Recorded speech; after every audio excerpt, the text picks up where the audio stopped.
Hello good afternoon सभी को। मैं आपका educator Mandeep Jawda let's go study YouTube channel पे आप सभी का हार्दिक अभिनंदन करता हूं, स्वागत करता हूं। आज का हरियाणा जीके के अंदर हमारा टॉपिक रहेगा भाई हरियाणा का इतिहास।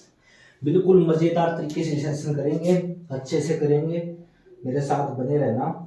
तो सबसे पहले मैं हरियाणा के इतिहास में मैं बात करूं तो हम स्टार्ट करते हैं वैदिक काल से। कहां से भी? वैदिक काल से। अगर वैदिक काल की मैं बात करूं भाई तो हरियाणा को वैदिक भूमि को, हरियाणा की जो वैदिक भूमि है, हरियाणा की वैदिक भूमि, हरियाणा की जो वैदिक भूमि है उसे क्या कहा जाता है? भारतीय सभ्यता का पालना कहा जाता है। क्या कहा जाता है? ये क्वेश्चन पूछे जाते हैं भाई। भारतीय सभ्यता का पालना, भारतीय सभ्यता का पालना कहा जाता है मेरे भाई। पालना कहा जाता है किसको? हरियाणा की वैदिक भूमि को। किस काल में? वैदिक सभ्यता या वैदिक काल में भारतीय सभ्यता का पालना कहा जाता है। ठीक है भाई। अगर मैं बात करूं तो एक कानून होता था मनुस्मृति। वो स्टार्टिंग में तो बहुत अच्छा था, लेकिन बीच में जो अंग्रेज अधिकारी थे, कौन? लॉर्ड मैकाले, उन्होंने उसके अंदर गड़बड़ कर दी। उसमें मुस्लिम और हिंदुओं का क्या कर दिया? आपस में विरोध करने का काम किया। तो जो मनुस्मृति है, मनुस्मृति मनुस्मृति के अनुसार हरियाणा का प्रादेशिक नाम क्या क्या थे भाई? प्रादेशिक नाम मनुस्मृति के अनुसार हरियाणा के क्या क्या नाम थे? प्रादेशिक नाम तो क्या क्या थे भाई? क्वेश्चन पूछे जाते हैं। तो कौन से नाम थे हरियाणा के? तो बर्मावर्त। कौन सा भाई? बर्मावर्त। बर्मावर्त भी बोलते थे, या बरम ऋषि का प्रदेश, बरम ऋषि का प्रदेश, या फिर बर्मा की उत्तर वैदिका। क्या? बर्मा की उत्तर वैदिका, उत्तर वैदिका। मनुस्मृति में हरियाणा को बर्मावर्त, ब्रह्म ऋषि का प्रदेश और बर्मा की उत्तर वैदिका, इन नामों से जाना जाता है। ठीक है भाई। अगर मैं बात करूं अब वेद के अनुसार तो हमारा सबसे प्राचीन वेद कौन सा है? ऋग्वेद। कौन सा भी? ऋग्वेद। ऋग्वेद के अनुसार जो हरियाणा का पहली बार प्रयोग किया गया ऋग्वेद में, हरियाणा का पहली बार प्रयोग किया गया है। हरियाणा का पहली बार प्रयोग किया गया भाई, पहली बार प्रयोग किया गया है। और ऋग्वेद में हरियाणा को क्या कहा गया है भाई? तो रज हरियाणा। क्या? रज हरियाणा। ये क्वेश्चन पूछे जाते हैं भाई, इसलिए बता रहा हूं आपको। ऋग्वेद में हरियाणा को क्या कहा गया है? रज हरियाणा। क्या कहा गया भाई? रज हरियाणा। यानी कि स्टार्टिंग में सरस्वती नदी और दरस्वती नदी, इनके बीच में जो हमारा हरियाणा था वो क्या बसा हुआ था? सरस्वती नदी और दरस्वती नदी इन स्टार्टिंग में बसा हुआ था। अगर मैं बात करूं तो सरस्वती नदी और दरस्वती नदी है ना, तो सरस्वती नदी है, सरस्वती नदी के किनारे जो हमारा जो सिंधु सभ्यता का क्या था? बनावली किनारे पर था। ठीक है, ठीक है भाई। और दरस्वती नदी का जो हिसार का जो हमारा राखी गढ़ी है वो उसके किनारे पे था। ठीक है भाई, ये आगे मैं करवाऊंगा डिटेल से। ठीक है भाई। सिंधु घाटी का जो सबसे बड़ा केंद्र था। अगर मैं बात करूं महाभारत की, इसमें ये भी बोला जाता है कि जो हमारा हरियाणा था वो क्या है भाई? आर्यों का आगमन की भूमि भी कहा जाता है। आर्यों के आगमन की भूमि बोलते हैं ना कि आर्य भारत आए थे, मध्य एशिया से आए थे, मध्य एशिया के रास्ते से आए थे। और आर्यों ने 1000 ईसा पूर्व में क्या लोहा की खोज की थी, लोहा लेके आए थे। तो ऐसे ही बता रहा हूँ आपको। तो हरियाणा को क्या कहा जाता है? आर्यों का आगमन की भूमि। हरियाणा क्या कहा जाता है भाई? आर्यों की आगमन की भूमि भी कहा जाता है भाई। ठीक है मेरे भाई। आर्यों के आगमन की भूमि किसे कहा जाता है? हरियाणा और पंजाब को, हरियाणा व पंजाब को। ठीक है मेरे भाई। अगर मैं बात करूं तो महाभारत काल से, महाभारत काल में क्या था भाई? हरियाणा। महाभारत काल में हरियाणा महाभारत काल में हरियाणा। जो महाभारत काल था ना भाई, इसमें जो हमारा हरियाणा था ना, तो मैं सबसे पहले बता दूं तो महाभारत से जो क्वेश्चन पूछे जाते हैं, जो कि एग्जाम में काफी बार क्वेश्चन पूछे गए हैं, तो उसके अनुसार मैं आपको बता दूं तो महाभारत का जो युद्ध हुआ था वो कब हुआ था? वो हुआ था ईसा मसीह की मृत्यु से 900 ईसा पूर्व। क्या महाभारत का जो युद्ध हुआ था वो 900 ईसा पूर्व में हुआ था। और महाभारत का युद्ध कहाँ लड़ा गया था? तो ये लड़ा गया था कुरुक्षेत्र में। कहाँ लड़ा गया था मेरे भाई? कुरुक्षेत्र में। और महाभारत का युद्ध था वो कितने दिन चला था? वो 18 दिन चला था भाई। कितने दिन चला था? 18 दिन। अगर पर्व पूछे तो पर्व भी 18 दिन है। और महाभारत का अगर प्राचीन नाम पूछे तो क्या था भाई? जय संहिता। क्या नाम था भाई? महाभारत का प्राचीन नाम जय संहिता। महाभारत में सबसे पहले तो 88,000 कुछ श्लोक थे, लेकिन अब जय संहिता में अब इसके अंदर बताया जा रहा है कि कम से कम 1 लाख श्लोक है इसके अंदर। बहुत ज्यादा मैक्सिमम 1 लाख श्लोक है इसमें महाभारत में। अगर मैं बात करूं तो इसमें क्वेश्चन पूछा जाता है कि 13वें दिन क्या हुआ था? 18 दिन युद्ध लड़ा गया था ना महाभारत का, तो 13वें दिन क्या हुआ था? तो 13वें दिन जो अभिमन्यु था, अभिमन्यु था ना, इसको एक कुरुक्षेत्र में एक जगह पड़ती है आमीन। कौन सी? आमीन गांव में अभिमन्यु को क्या कर दिया गया था? अभिमन्यु मारा गया था भाई। ठीक है, किसके द्वारा? कौरवों के द्वारा। कौरवों के द्वारा आमीन गांव में अभिमन्यु की क्या कर दी? मृत्यु कर दी, मृत्यु हो गई थी। तो अभिमन्यु से ही आमीन गांव का क्या नाम कर दिया गया भाई? अभिमन्युपुर। क्या नाम कर दिया गया? अभिमन्युपुर। अभिमन्युपुर इसका क्या नाम कर दिया गया? अभिमन्युपुर इसका नाम कर दिया गया बदल के। किसका? आमीन गांव का। अगर मैं बात करूं तो महाभारत काल में हरियाणा को क्या कहा जाता था? तो महाभारत काल में हरियाणा को, ये सारे क्वेश्चन इंपोर्टेंट हैं। महाभारत काल में हरियाणा को क्या कहा जाता था? बहुधान्यक। क्या कहा जाता था भाई? बहुधान्यक। बहुधान्यक का मतलब है बहुत सारा अन्न, अनाज। ठीक है भाई, तो बहुधान्यक क्या मतलब हो जाएगा हमारा? बहुधान्यक का बहुत सारा अनाज। अगर मैं बात करूं तो एक क्वेश्चन बहुत ही ज्यादा मोस्ट इंपोर्टेंट है कि महाभारत काल में हरियाणा में किस युग का प्रारंभ हुआ? तो किस युग का प्रारंभ हुआ? यहाँ पे कृषि सबसे ज्यादा होने लगी, तो इसमें कौन सी युग का प्रारंभ हुआ भाई? तो कृषि युग का। कृषि युग का क्या हो गया था? महाभारत काल में हरियाणा में प्रारंभ हो गया था कृषि युग का। कृषि युग का क्या हो गया था भाई? प्रारंभ। समझ में आ गई बात?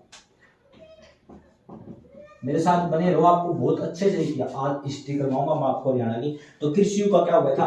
प्रारंभ हो गया था। अगर मैं बात करूं तो महाभारत किसने लिखी?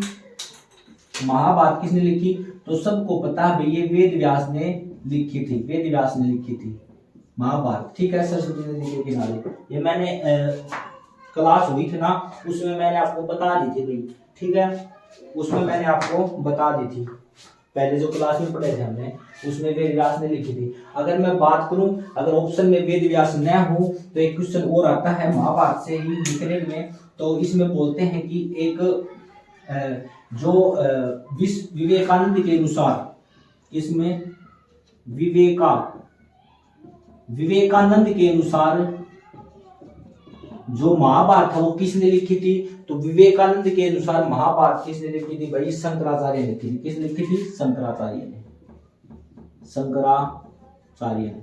ये क्वेश्चन बहुत ज्यादा मोस्ट इंपोर्टेंट है। कभी वेद व्यास क्या करे जाओ तामी उसका पेपर में। ठीक है, तो विवेकानंद के क्वेश्चन को अच्छे से समझ लेना, इसकी जो लैंग्वेज है वो अच्छे से समझ लेना भाई कि महाभारत, एक क्वेश्चन आएगा विवेकानंद के अनुसार महाभारत किसने लिखी थी, तो उसमें ऑप्शन वेद व्यास भी होगा, तो उसमें क्या आंसर आएगा? शंकराचार्य। ये क्वेश्चन आया हुआ है मंडी सुपरवाइजर में। ठीक है, तो महाभारत काल में हरियाणा रिवाइज करवा दूं तो 900 ईसा पूर्व में महाभारत का युद्ध हुआ था।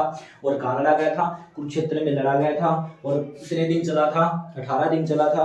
और 13वें दिन क्या हुआ था? 13वें दिन आमीन गांव थी, आमीन गांव था, उसके अंदर अभिमन्यु को मारा गया था। इनके द्वारा, कौरवों के द्वारा। दूसरी बात, महाभारत का प्राचीन नाम क्या था? जय संहिता था। महाभारत में 1 लाख से ज्यादा क्या है? श्लोक हैं। ठीक है भाई, और महाभारत किसने लिखी थी? वेद व्यास ने लिखी थी। विवेकानंद के अनुसार महाभारत किसने लिखी थी? तो किसने लिखी थी? शंकराचार्य ने लिखी थी। ठीक है भाई, और महाभारत काल से किस युग का प्रारंभ हुआ हरियाणा में? तो किस युग का हुआ? कृषि युग का। किस युग का हुआ था? कृषि युग का। ठीक है मेरे भाई, तो ये था महाभारत से रिलेटेड। एक बात और, हाँ महाभारत गीता का उपदेश, गीता का उपदेश तो नीचे पता नहीं आपको दिखाई देगा नहीं देगा। तो गीता का जो उपदेश दिया था वो किसने दिया था? श्री कृष्ण जी ने अर्जुन को गीता का उपदेश दिया था। वो कहाँ दिया था? तो वो थानेसर के अंदर, क्या है कुरुक्षेत्र के अंदर? ज्योतिसर, ज्योतिसर, ज्योतिसर तीर्थ है, वहां वट वृक्ष के नीचे। कहां भी? वट वृक्ष के नीचे, वट वृक्ष के नीचे श्री कृष्ण जी ने अर्जुन जी को क्या दिया था? गीता का उपदेश दिया था। ठीक है, आगे बात समझ में। अब मैं बात करूं तो ये आप अच्छे से ना रिवाइज कर लेना। ठीक है भाई, मैं एक क्वेश्चन भी आपको, एक क्वेश्चन भी नहीं रहेगा हमारा। मैं जो चीज करवा रहा हूँ आपको, पीछे जितने भी एग्जाम में क्वेश्चन आए हैं वो भी मैं लेके चल रहा हूँ साथ में, और जो आने की संभावना है वो भी करवा रहा हूँ आपको। ठीक है भाई, अब बात करते हैं किसकी? सिंधु घाटी सभ्यता में हरियाणा। किसमें भाई? चलो भाई, अब करते हैं हम सिंधु घाटी सभ्यता। सिंधु घाटी सभ्यता में हमारा हरियाणा।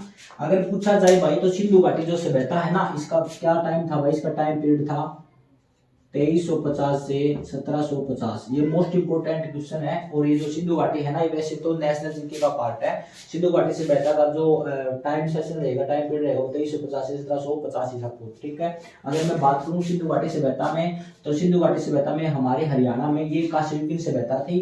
ठीक है, और सिंधु घाटी सभ्यता में हमारे हरियाणा में क्या है? तो है राखी गढ़ी। क्या है मेरे भाई? राखी गढ़ी। जो राखी गढ़ी है, राखी गढ़ी से यह सबसे बड़ा केंद्र था। किसका?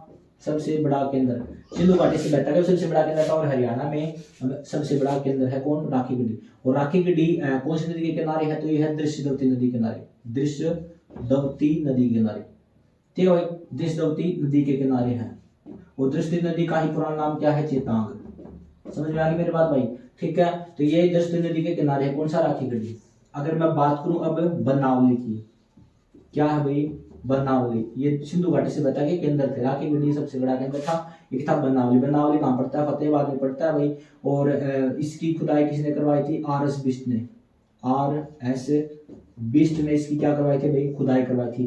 पूछा जाता है कब करवाई थी? तो इसकी करवाई थी 1973-74 में। ठीक है, RS बिष्ट ने। अगर मैं बात करूँ राखी गढ़ी की, तो राखी गढ़ी खुदाई किसने करवाई थी? अमरेंद्र नाथ ने। किसने करवाई थी भाई? अमरेंद्र नाथ ने। अमरेंद्र नाथ इसकी खुदाई करवाई थी। बनावली कहाँ पड़ता है? फतेहाबाद में पड़ता है। और अगर मैं बात करूं तो यहाँ से क्या, कौन से साक्ष्य मिले भाई? यहाँ से मिट्टी का हल मिला है। क्या मिला बनावली से? मिट्टी का हल, मिट्टी का हल, मिट्टी का हल मिला भाई। और ये कौन सी नदी के किनारे है? बनावली। बनावली सरस्वती नदी के किनारे है। कौन सी नदी के किनारे भाई? सरस्वती, सरस्वती नदी के किनारे है हमारा कौन सा? बनावली। ठीक है भाई, तो ये हमारे केंद्र थे जो कि हरियाणा के अंदर थे। ठीक है मेरे भाई, अगर मैं बात करूं, अब हम बात करते हैं किसकी? बौद्ध काल की। ये इसको मैं रेज कर देता हूं।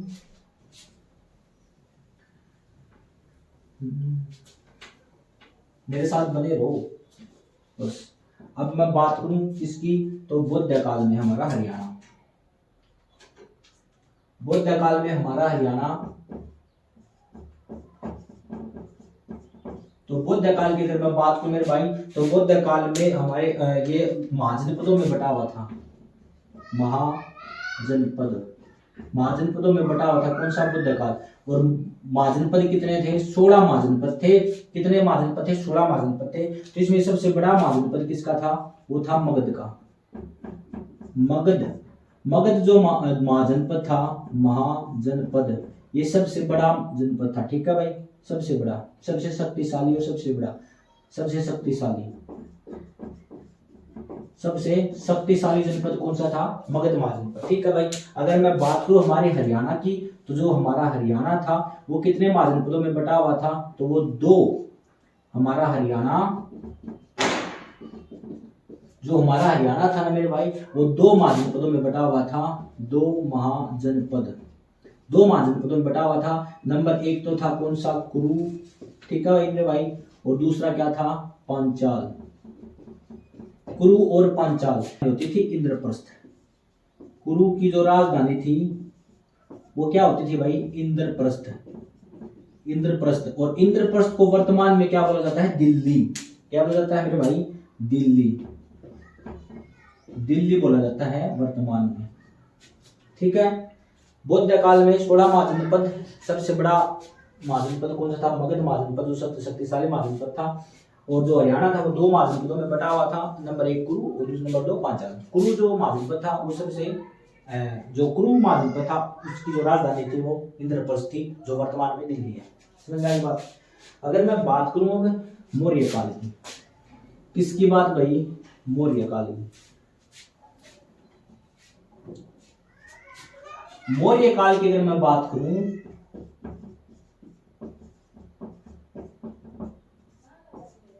मौर्य काल, तो यहाँ का संस्थापक कौन था? चंद्रगुप्त मौर्य। कौन भाई? आराम से पढ़ेंगे अच्छी सी कहानी के हिसाब से। मौर्य काल के संस्थापक थे कौन? चंद्रगुप्त मौर्य।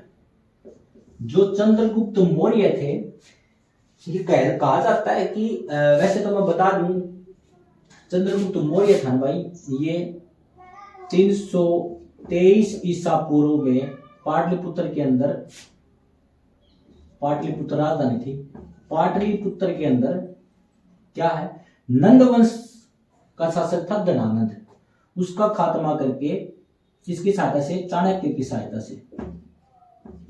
चाणक्य की सहायता से क्या हुआ? गद्दी पर बैठा था कौन? चंद्रगुप्त मौर्य। अगर मैं बात करूं, आपको बताऊं, तो यहाँ पे चाणक्य था। चाणक्य तक्षशिला विश्वविद्यालय के क्या थे? ये महापात्र थे, महाचार्य थे। तो ये बाहर से जो मतलब कि देश विदेश के लिए बहुत सोचते थे, बहुत ही ज्ञानी थे, बहुत ही ज्यादा विद्वान व्यक्ति थे। तो जब भारत पर, हिंदुस्तान पर यूनानियों ने आक्रमण करने की योजना बनाई, यूनानी सीमा पे खड़े थे, तो इस बात का लगा किसको? चाणक्य को, जो कि चाणक्य बोलते हैं, कौटिल्य बोल देते हैं। तो चाणक्य को पता लगा। चाणक्य गए कहाँ? उस समय राजा शासक था नंदवंश का धनानंद। धनानंद के पास जाते हैं चाणक्य। तो वहां पे दरबार में गए, तो ये बाहर बिठा रखा था, क्योंकि ये उस समय मास्टर जी थे। अगर आज की मैं बात करूं तो मास्टर जी थे, इनकी बहुत ज्यादा इज्जत होती थी। तो ये दरबार में जाने से रोक दिया उन्होंने, किन्होंने? दरबारियों ने, कि ऐसे ऐसे जो हमारे राजा हैं धनानंद, वो एक सभा में बिजी हैं। तो ये काफी समय से बैठे रहे, कम से कम 3-4 घंटे तक बैठे रहे।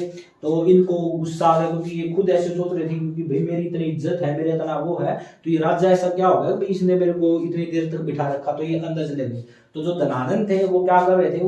वो डांस, जो नृत्य करवा रहे थे दरबार के अंदर, उन कान में उठा रहे थे। ठीक है। तो क्या किया? तो धनानंद ये जबरदस्ती घुस गए दरबार के अंदर। तो धनानंद ने बोला, कौन है तू पंडित? ये जब ये ना ये चोटी रखा करते थे, तो कौन है भाई तू? मतलब कि तेरी किस तरह हिम्मत होगी एकदम में भीतर बढ़ने की?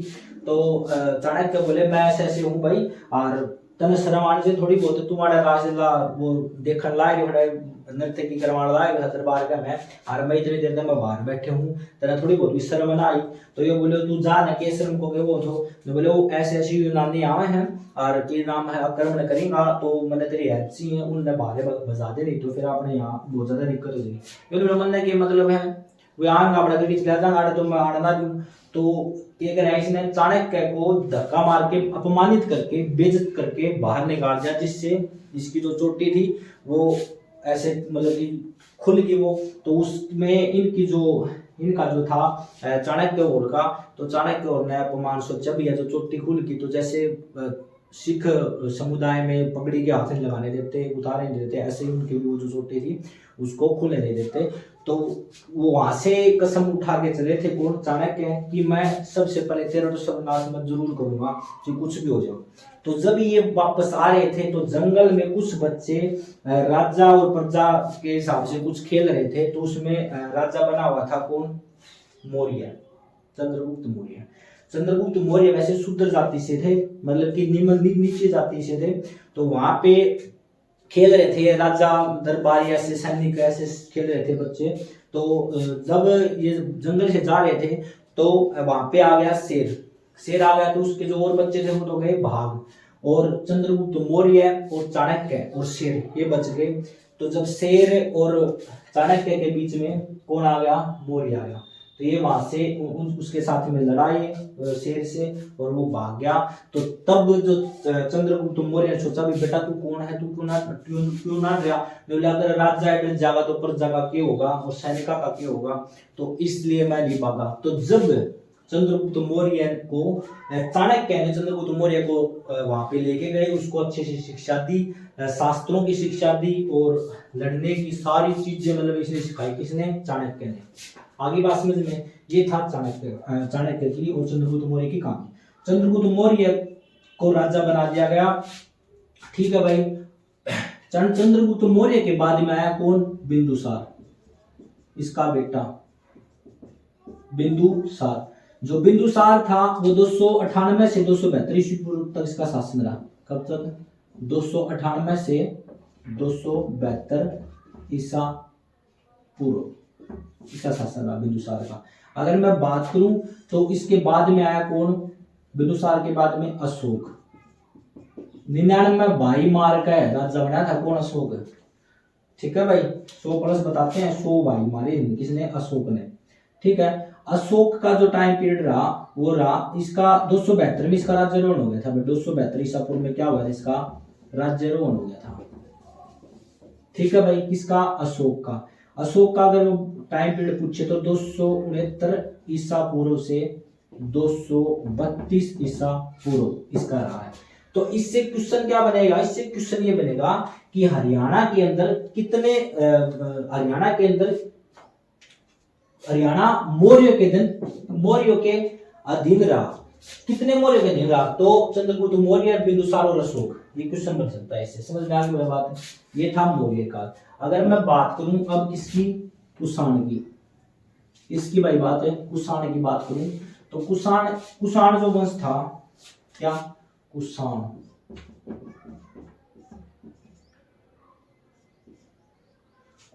ने क्या किया था, कुषाणों के शासन में सोने चांदी क्या सिक्के चले थे बस हरियाणा के अंदर। तो अगर मैं बात करूं कुषाणों की तो मित्ताथल नाम की जगह है भिवानी में, क्या भाई, मित्ताथल, हरियाणा में मित्ताथल है जो कि भिवानी में पड़ती है। यहाँ पे कुषाण कालीन सिक्के मिले हैं भाई, क्या मिले हैं, कुषाण कालीन सिक्के। यहाँ से कुषाण कालीन सिक्के मिले, किसके, सोने और तांबे के मिले भाई। चांदी के तो आपके गुप्त काल में चले गए, ठीक है। तो सोने व तांबे के सिक्के चले हैं भाई, कहाँ, कुषाण कालीन सिक्के मिले हैं, कहां से, मित्ताथल भिवानी से, ठीक है मेरे भाई। अगर मैं बात करूं गुप्त काल की, गुप्त काल में मुद्रा चली थी, ठीक है भाई, कौन सी, एक तो दो प्रकार की चली थी, एक तो दिनार और एक चली थी क्या, रुपयक। दिनार और रुपयक, जो दिनार था वो सोने में होते थे, किस में होते थे भाई, सोने में, ठीक है, और ये किस में होती थी, चांदी में। एक से रुकना भाई, ये आवाज आ रही बैकग्राउंड में फिर। हाँ भाई, अरे मेरे पास माइक है नहीं यार, तो बैकग्राउंड की आवाज आ ही जाओ भाई, ठीक है। तो दिनार, गुप्त काल में क्या था, दिनार जो कि सोने की थी और ये चांदी की। तो सबसे ज्यादा किसकी चली थी, सबसे ज्यादा सोने की चली थी, ठीक है भाई। तो सबसे ज्यादा जो चली थी वो सोने की चली थी, ठीक है। दिनार किसमें, गुप्त काल में। अगर मैं, और ये जो गुप्त काल में ये जो मिली थी ये दिनारे, गुप्त कालीन मुद्रा, ऐसे क्वेश्चन आएगा, गुप्त कालीन मुद्रा, गुप्त कालीन जो मुद्रा मिलेगी वो हमें कहां से मिलेगी, वो मिलेगी हमें रोहतक से। किससे मिलेगी भाई, रोहतक से मिलेगी, ठीक है। तो ये याद कर लेना, मित्ताथल भिवानी से कुषाण कालीन सिक्के मिले, तांबे और सोने के, ठीक है भाई। और गुप्त काल से दिनारे मिली है, गुप्त कालीन दिनारे, ठीक है, जो कि सबसे ज्यादा सोने की थी। और ये कहां से मिली है भाई, ये रोहतक से मिली है। आगे बात समझे मेरे भाई, ठीक है। अब हम बात करते हैं किसकी, वर्धन वंश की। किसकी करेंगे भाई, वर्धन वंश की। वर्धन वंश को क्या बोलते हैं, पुष्यभूति वंश भी बोल देते हैं इसको, ठीक है भाई। जो वर्ध वंश का संस्थापक था वो कौन था, पुष्यभूति था, तो इसमें पूछा जाता है कि क्वेश्चन आया था ये कौन सा, किस स्थानेश्वर को ही स्थानेश्वर बोला जाता है अभी, ठीक है ना, स्थानेश्वर को ही स्थानेश्वर बोला जाता था। तो स्थानेश्वर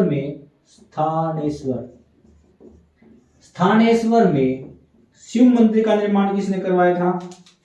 स्थानेश्वर में शिव मंदिर का जो निर्माण करवाया था, शिव मंदिर का निर्माण किसने करवाया था? वो पुष्यभूति ने करवाया था। किसका?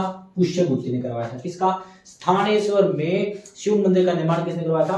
पुष्यभूति ने करवाया था। अगर क्वेश्चन पूछा जाए कि शिव मंदिर का पुनः निर्माण किसने करवाया, पुनः निर्माण या जीर्णोद्धार ऐसे भी बोलते हैं, वो किसने करवाया? तो वो करवाया किसने? सदाशिवराव भाऊ ने।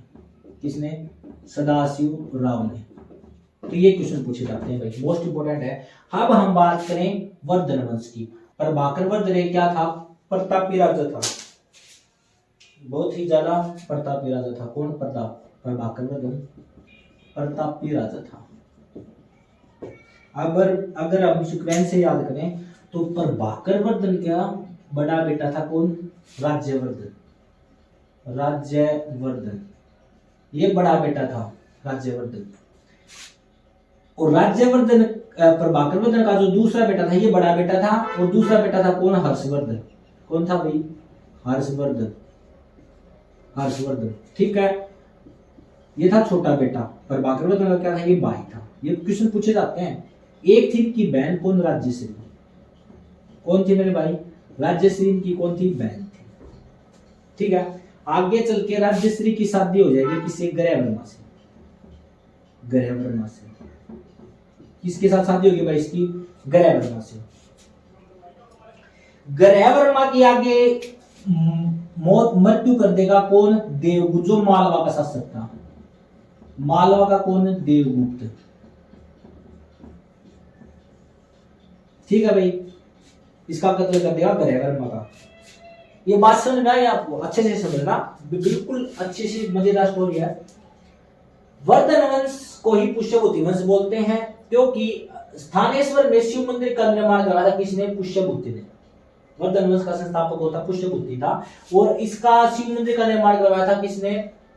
पुष्यभूति ने। और इसका जो पुनः निर्माण या जीर्णोद्धार किसने करवाया? सदाशिवराव ने। फिर क्या हुआ? पुष्यभूति वंश में, वर्धन वंश में सबसे प्रतापी राजा था कौन? प्रभाकर वर्धन। प्रभाकर वर्धन के बड़ा बेटा था कौन? राज्यवर्धन। और राज्यवर्धन का भाई कौन था? हर्षवर्धन, यानी प्रभाकर वर्धन का छोटा बेटा।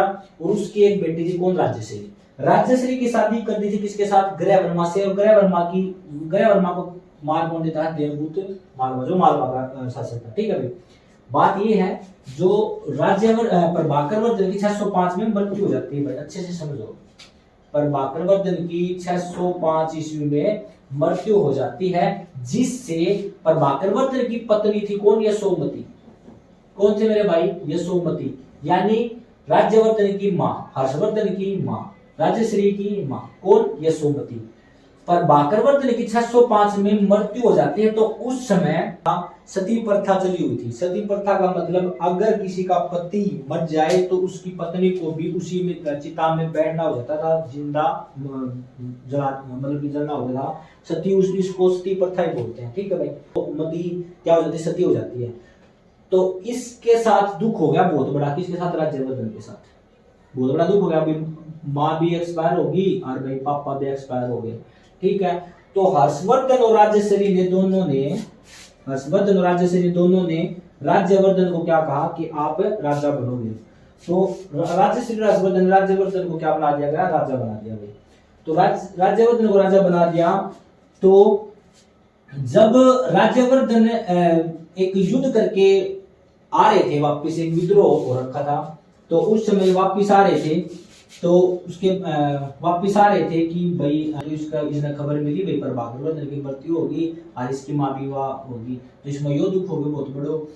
फिर हर्षवर्धन राज्यश्री में मिलकर राज्यवर्धन के राजा बना दियो। राज्यश्री को जो पति था कौन? ग्रहवर्मा की मालवा का शासक था कौन? देवगुप्त। उसने क्या कर दी? इसकी मृत्यु कर दी। किसकी? ग्रहवर्मा की, यानी राज्यवर्धन का बहन हुई कि क्या कर दिया भाई? कत्ल कर दिया किसने? देवगुप्त ने, ठीक है। बताओ तो ये है भाई आपस में का कुछ चलता हुआ राजश्री का देवगुप्त का, इसलिए गर्या वर्मा को इसने देवगुप्त ने कत्ल कर दिया।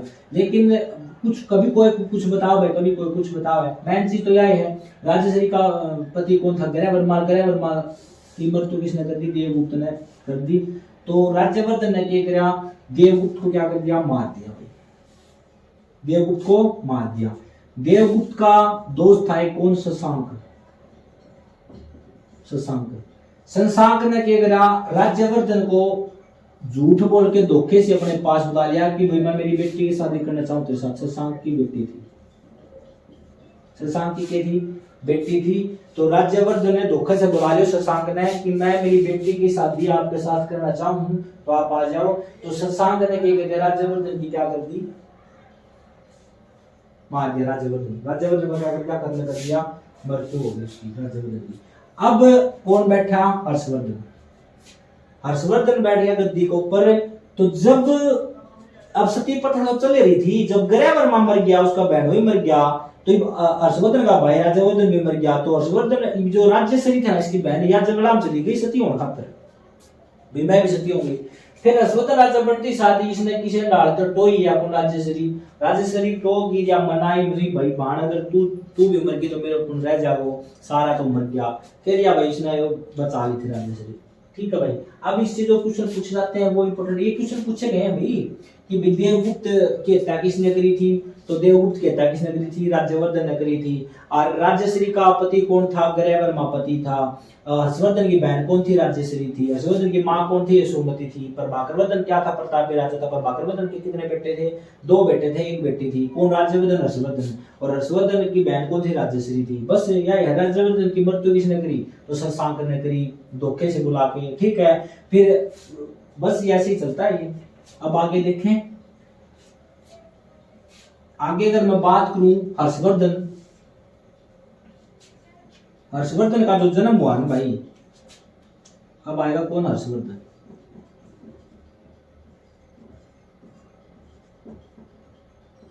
हर्षवर्धन को करो अच्छे से।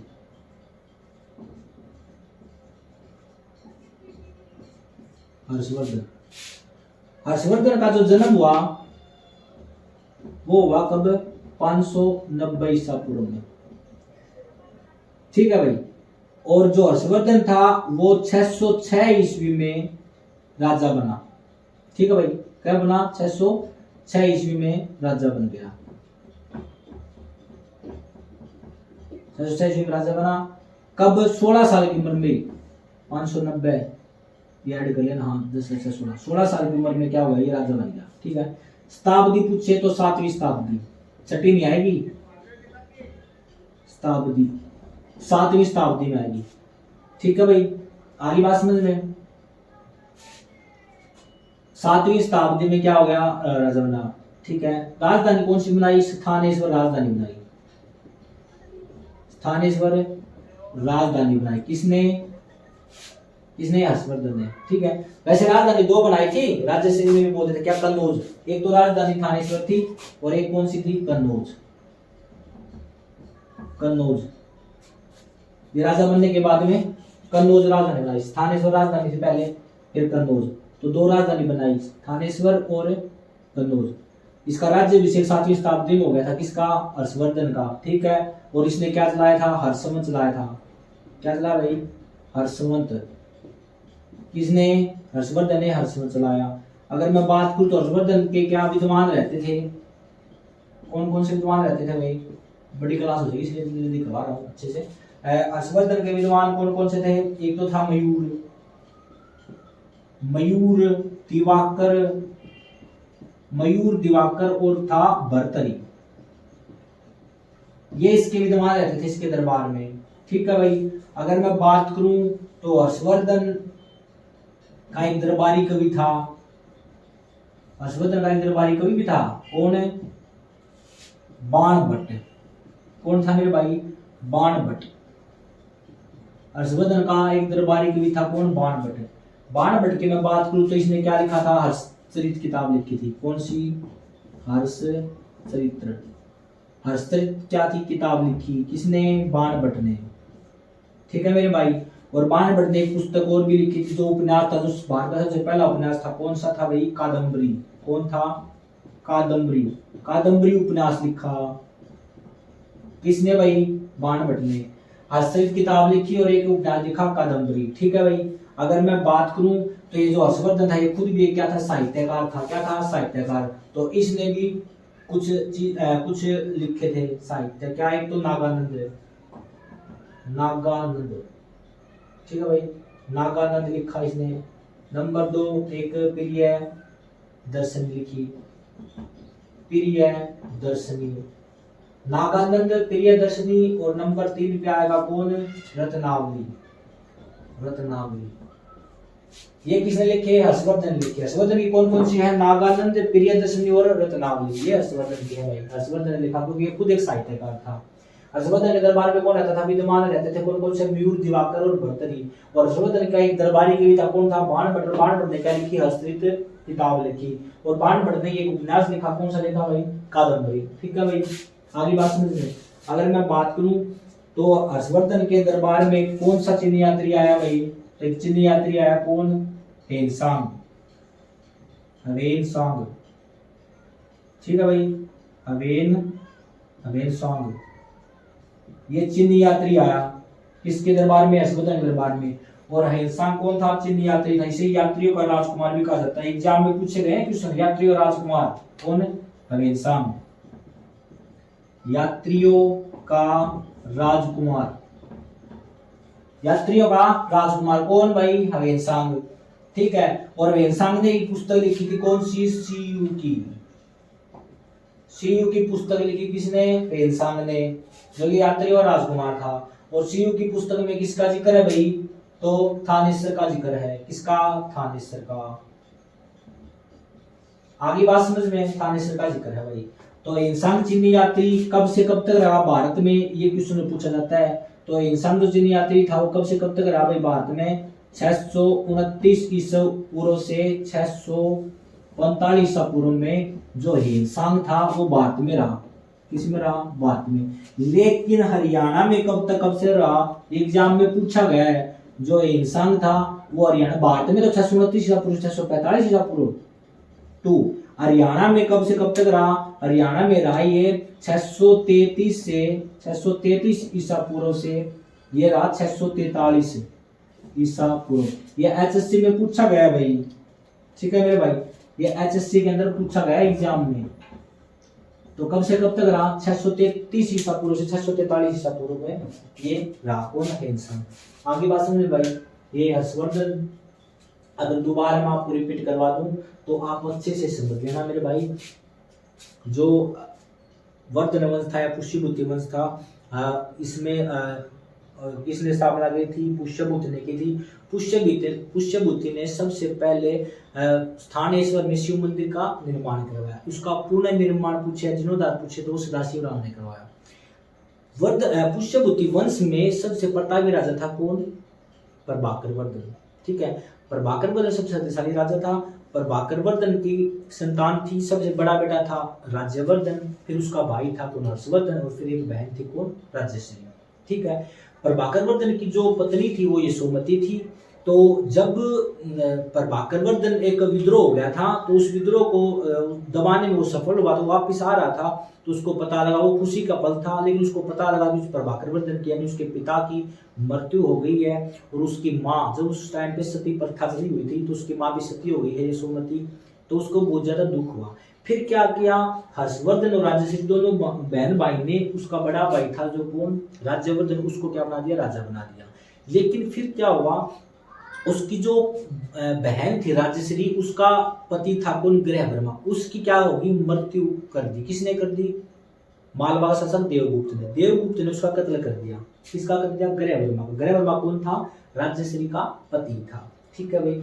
तो इस बात का पता लगा किसको? प्रभाकर वर्धन को। प्रभाकर वर्धन ने देवगुप्त की हत्या कर दी। देवगुप्त का एक दोस्त था कौन? शशांक। ठीक है भाई। ठीक है। शशांक ने अपनी बेटी की शादी के लिए धोखे से प्रभाकर वर्धन को बुलाया और प्रभाकर वर्धन की क्या कर दी? मृत्यु कर दी, उसको मार दिया, धोखे से मार दिया। उसके बाद में राजा कौन बना? हर्षवर्धन राजा बना।